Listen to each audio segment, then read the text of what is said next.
Oh, there's no NFL question. guys? There's no question. Because here's the thing, especially at that position. You know, you can be a bit of a knucklehead at other positions and still succeed. At the quarterback position, you've got to be a leader.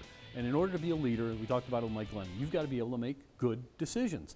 And it starts with good decisions off the field, in tough situations. You've got to know your whereabouts, what's going on around you at all times. And at this particular, it's unfortunate a little bit now for kids like Jameis Winston and young players who are already on the map, so to speak. Johnny Manziel a year ago. If you know that a year from now I could be drafted into the NFL, you've got to start thinking right now as if I'm an NFL player right now, and every decision I make is going to be scrutinized and ripped apart and torn apart by scouts and executives at NFL teams, and everything I do, good or bad, is going to be scrutinized. So I've got to make the right decision. So yes, of course it's dropping. It is dropping. There is no deal breaker here yet. But guys, to your point, Ryan, I agree with you on this. I think poor decisions off the field translate to poor decisions on the field. Yeah. And we see that with Colin Kaepernick. He's got the Miami Dolphins hat thing.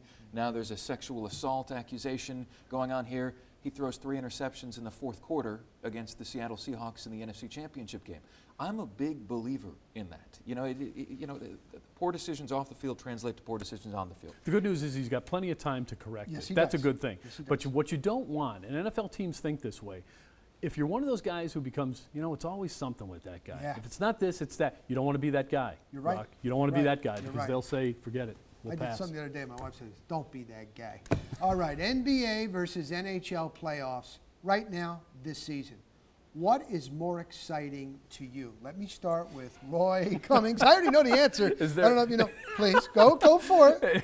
There's no question it's the NHL. There's no question because it's just a better game. It's a completely better game. In my opinion, the NHL playoffs are so far superior to the NBA playoffs simply because of the level of intensity is so much greater. The physical play is so much greater. The overtime is so much greater. The joy of winning, of scoring a goal is so much greater. Every little moment in an NHL playoff game seems to matter, whereas I've already seen 3 or 4 NBA playoff games where a team is down 16 points going into the fourth quarter, and all of a sudden it becomes a one-quarter game, just like during the regular season. Not that way in the NHL. NHL, it's 60 minutes, or it could be 90 or 120 or who knows how many minutes of great hockey constantly from beginning to end. Well, I'll tell you what, Roy, this really burns my brownies because I can't see the puck when I'm watching TV. I can't follow the game. It's a great spectator sport. It loses so much when you put it on television. The NBA, best seat in the house, fantastic. The best athletes in any sport competing at the highest level where they actually care. Where you know they actually care. Listen, I get it. Hockey fans love the playoffs. But it's so long. The playoffs should be no longer than the NBA. In and of themselves. It's the same length as the NBA. They all got the same number. They got the same number of teams in, which is too many. They've got the same number of rounds, and it goes into June. Roy, just like I can see the ball. Well, that's wonderful. But don't give me the athlete thing either, Mark. Because in order to play hockey, you have to first learn how to skate. You're not just running down, which most of us can do. Maybe not as well as these guys, but most of us can run. Okay, and most of us can somehow throw the ball up, which is a lot of what these guys do. In order to do this, you've got to be able to skate, handle a puck. It's the most foreign game to the human body there is. NHL, NBA, let's talk. Not even an exciting plays in sports. We're referencing Will Myers, the inside the park home run. Is it the most unusual, most exciting play? We'll talk about that and freestyle rants next on the Press Box.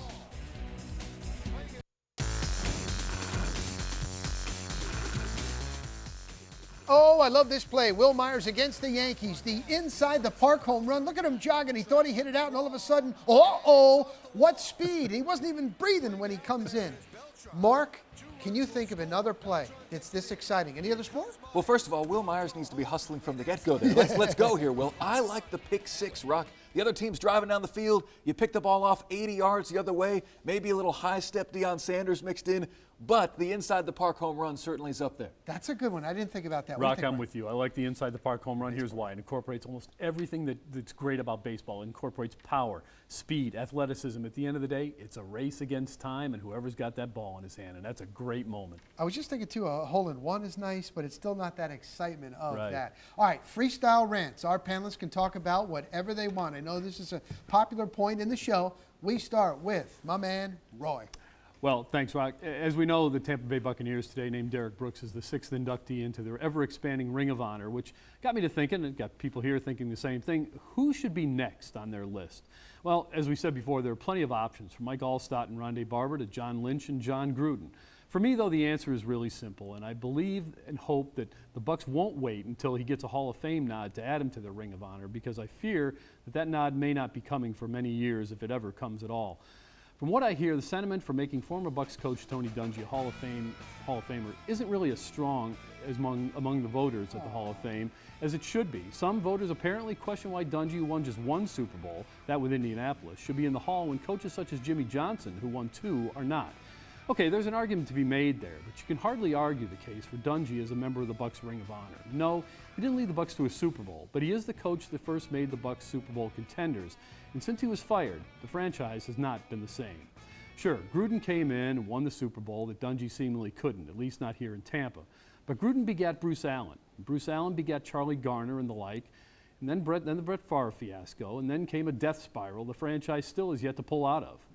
The bottom line here is this. Tony Dungy put the Bucs on the map for all the right reasons, and he produced the best winning percentage among Buck coaches while he was at it. And while it may not have always seemed like it then, those were, without a doubt, the best times for Buccaneers fans. I strongly agree. I thought the same thing when I saw him today. Unbelievable. All right, 98.7 The Fan, here he is, Mark Ryan. Yeah, when I was a kid, Rock, and we were about to take a family trip, my old man would require us to be at the airport 3 hours early. I used to kill him for this until I missed a flight of my own a few years ago. The fear of missing our flight and therefore missing the party made my pops queasy. I have the same queasy feeling when it comes to the Bucs in the draft this year. Is Tampa in danger of missing the party? Unless they move up, their 2 prime targets, Sammy Watkins and Johnny Manziel, will likely be off the board. And despite the fact that the research shows historically it's better value-wise to trade down rather than up, the Bucs should do whatever they can to move up for one of these 2 prized possessions. Manziel and Watkins are game changers in a league starved for them. Jim Thomas of the St. Louis Dispatch told me the price to move up from 7 to 2 is just 2 picks, a 2nd and a 4th rounder. This isn't just a marketing ploy or a flashy move devoid of substance. Watkins or Manziel would begin to change the negative vibe around this team in this city. Make it happen, Lovey. Quality over quantity this year. Move up. And I know how he feels about Johnny Football. It's going to be unbelievable if they draft him Thursday night. That's a good one. Okay. Hey, former Buck greats believe in Lovey, but they say give him time. I had a chance to talk with a number of former Bucs today for Derek Brooks in the Ring of Honor announcement, some on camera, some off. Now, they all said to a man the Glazers made the right move in hiring Lovie Smith. Dexter Jackson told me that he's never heard anyone say anything bad about Lovie. But, interesting, when I asked these guys, do you think they'll have a good season? A lot were like, I was surprised.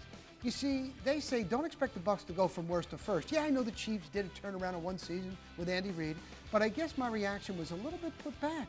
But these former Buck greats must feel like the roster was lacking in talent and cohesiveness, and it really does take a little bit of time. Curious to see how the season ticket sales are going. Oh, well, there's that old saying, Rome wasn't built in a day. Touché. I guess you just got to give Lovey a little time. I think it's going to be a good one. All right, Roy, as always, are you happy that you didn't have to look at Tom Krasnicki for one show? Very happy I didn't have to look at T. Kras. Beautiful. And what did you think of your debut on the press box? This was a blast. Thank you guys so much for having me. Would love to do it anytime. Awesome, awesome, awesome. Okay, tomorrow's show, we're getting close to the draft. We're going to have one of his coworkers, the commish. He's going to come in on Wednesday, Justin Pulowski from 98.7 The Fan, and the Orlando Sentinel columnist, good guy, George Diaz. He's going to join us from our Orlando studios. So, for my man Roy and Mark Ryan, I'm Rock Rowdy. See you back in the air chair tomorrow, same time, 6 p.m., 11 p.m., and 8 a.m. the next morning. Good job, guys. Thank you.